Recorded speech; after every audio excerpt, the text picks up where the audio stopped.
When I was a kid, the most common way to like have your own music and listen to it was having vinyl. They were like small, medium, or actually large ones, and each one has like a double side.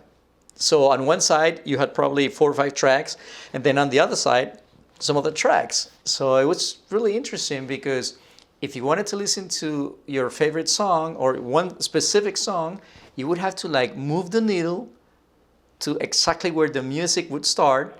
And wow, but if the vinyl was scratched, then the needle would jump and you couldn't listen to your music.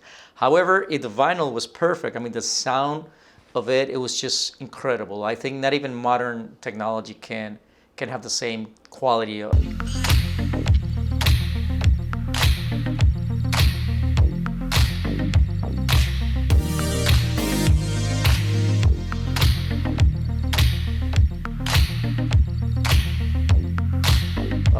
sound. That's what I miss most. And yes, I mean, you besides having the sizes, they were revolutions. So you needed to set your player to a specific revolution. It was 78, 33. So if you didn't put the right revolution, then the song would be like too fast or too slow. Vinyl era was just amazing. Actually, I got something for you. Hold on. Ta-da! Here it is. That's how it looks like. And you see, I mean, part of it also, part of having a vinyl, it was the whole process, even from going to buy it, to purchase it. You see the colors, the drawings, and at the point of sale, they had to highlight, So there was a lot of creativity, to be different, to be getting the attention from the customers, You go inside and you got all these beautiful like designs, drawings, pictures. And so it was really, really awesome, having this experience of actually buying it. And when you get two, it was just like amazing. The whole experience, even the smell, even smells a little bit different. It's like when you buy a new book, it's the same thing. I mean, you buy your vinyl, the smell is such an amazing thing. And now the actual vinyl. So on top of having this, now you have this. It's like the envelope for the vinyl to protect it. Like I said, you wanted to prevent to have any scratches on it. And here it is.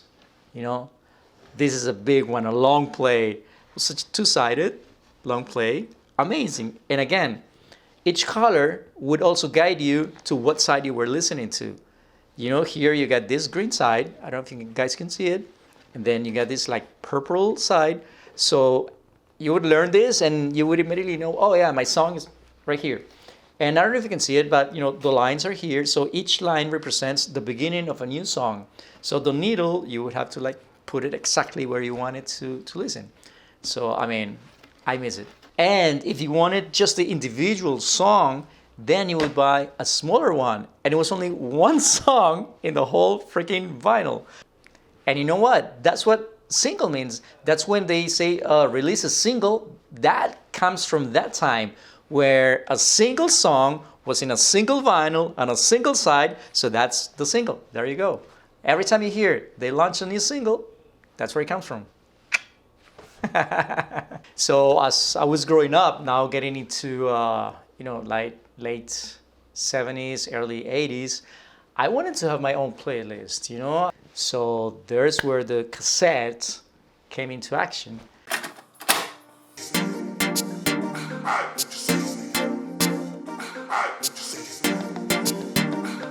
The only way for you to have your own playlist, own collection of music, was using the cassettes, also called tapes.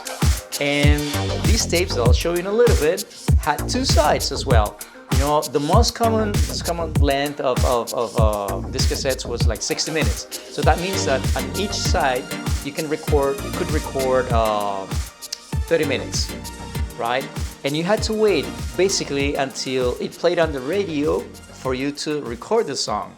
And so that's why the most common way to do it was to wait until the American Top 40, or the when they explain the top songs, and you would just listen the name of the song you wanted to record, and then you hit it.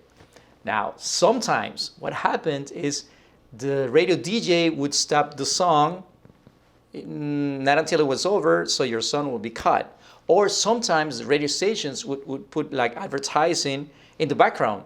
So when you listen to your song, you would hear something in the background. But I mean, it was just like that. It was nothing you could do. Now, also the downside is sometimes when you were recording and one side was ending, then your song was cut. And then the machine would automatically turn to the other side. So the other side would start with the rest of the song. So when you listen to your music, to your playlist, then that specific song will be cut into. So that was like, oh my God, you either like record on top of it or just leave it like that. Now, sometimes you were playing your tape, your cassettes, and you wanted to maybe rewind.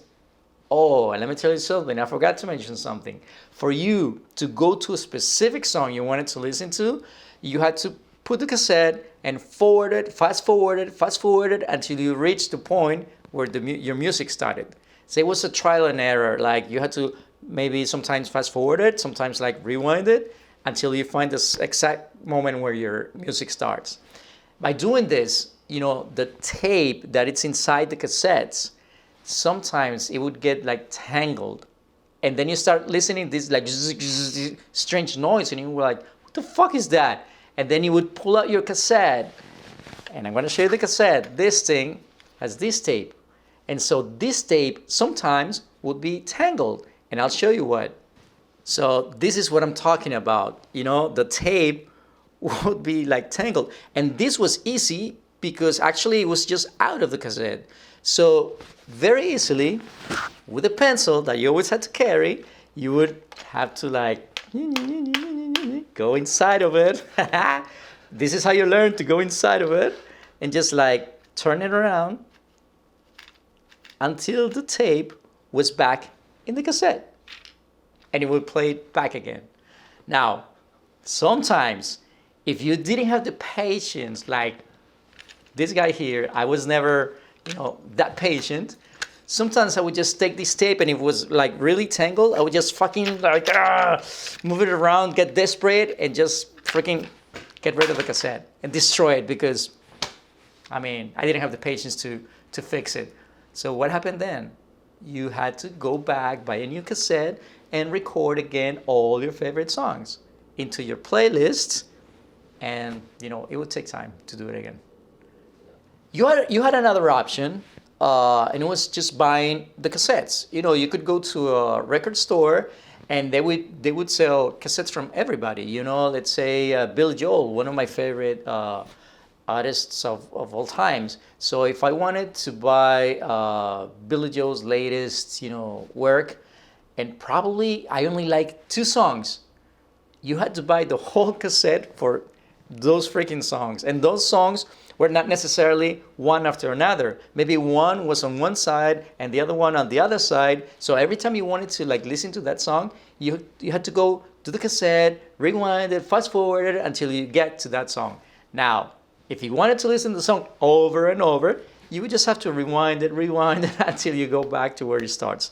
So it was not easy, but it was enjoyable, and that was the only way. You didn't know any other way to do it, because there was no other way to do it.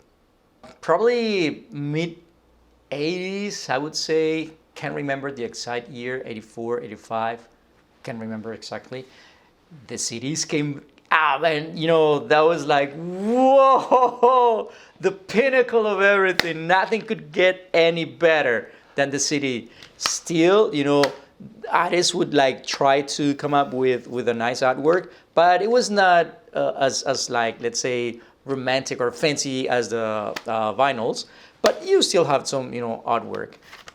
You have the list of the songs here, and the good thing about it is that you didn't need to rewind or fast forward it. You would just choose the number in the song and you would just go straight to the song. So you didn't have to listen all this or skip whatever. You just go skipping until the song you wanted, and that was it. It was very easy. I mean, having these CDs was just like the top of the top. Nothing better can come up after this. It was just like, oh, and you could actually take it with you on portable CD players. At the beginning, again, you would have to buy a whole CD, and if you only liked 2-3 songs, you would have to buy a CD with 16 songs. And it was like no way for you to create your own playlist, you know? So it was, yeah, an advancement in technology, but still you needed to create your own playlist. And it was like really hard to do it. But of course, I mean, every time we come up with technology, there's always a way around it, you know? And that's when downloading music became a thing. You know, the Napsters, you know. So what was that about? Well, you would download your music, you leave it in your hard drive in your computer, and then with Napster, you could share your songs with people around the globe. Wherever they were, if they had Napster, connected to Napster, you could come and download my songs, and I could go to anybody's computer and find a song, download it into my playlist, so I could come up with 1,000 of songs in my computer, in my playlist. But you know what? The best part of it, like, it was free. That was the way to do it. So when this happened, what came next? You could buy a blank CD and you could burn it, because that was the name of it. You burn the CD in your computer. What does that mean? Is that you're gonna put fire in it? No, you don't burn that shit.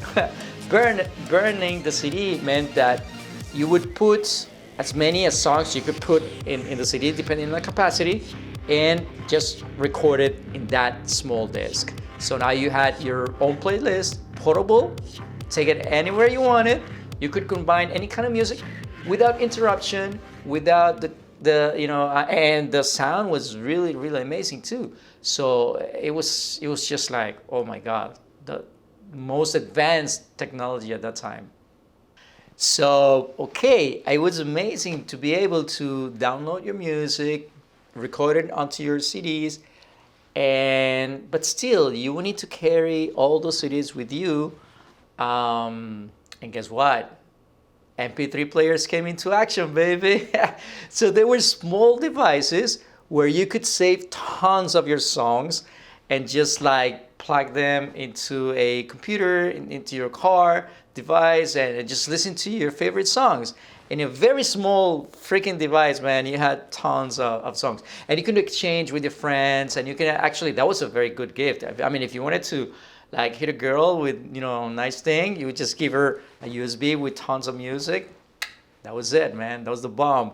But wait, it gets better. Because after that, the iPod came into action. This little thing, already looking like a cell phone, but it was like, oh my God, you had this. It gave you kind of a status, you had an iPod. Wow. So what was this thing? This iPod was specific for music. You could record all your songs, and again, you would tag them by author, by type of music. You could create your own playlist. So to search for your songs was very easy. And you could save tons of music, like thousands of them, right here. And you would every time you would download or purchase or whatever song in your computer, you just plug this in, and it was synchronized, and you had all your music here. But again, what happens? That's when the streaming came into action, so this was not necessary anymore. So why did I throw it away? Just because a freaking cell phone came into action. So in a small piece of shit, I could have tons of things. I could call my mom, my girl, I could play, or I could have all my songs. So how can it get better than that? Small freaking device, you got everything. And that's when streaming really get into play. So wow, you were like, what?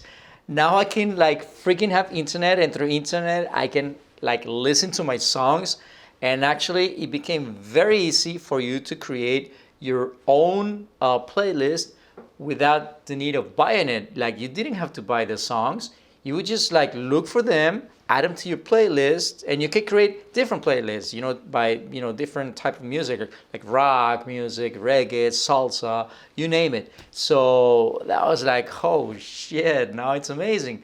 Of course, I mean, these services are not completely free.